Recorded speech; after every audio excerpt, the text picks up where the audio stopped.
এই যে দেখেন, আপনারা একটু দেখেন, এই যে এখানে এই যে টিস্যু পেপারটা, এইটা কিন্তু এই প্যাকেটটার ভিতর থেকে বের করাটা খুব সহজ। এই যে টান দিছি, বাইরে হয়ে গেছে আরামসে, ঠিক না?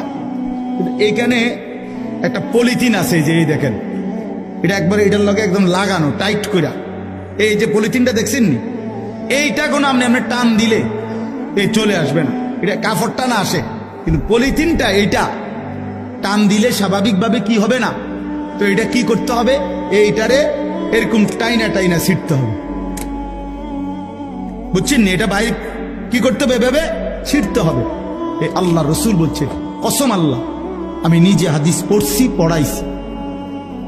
নবীজি বলছে, নাফরমানের রুহুটা কণ্ঠনালীর থেকে বের হতে চাইবে না, মালাকুল মউত আজরাইল ধইরা এইভাবে সিরা টুকরা টুকরা করে টাইনা হেসাইয়া বাইর করে তোর কলজা ছিঁড়া ফেলবে, তোর রুহু ছিঁড়া ফেলবে।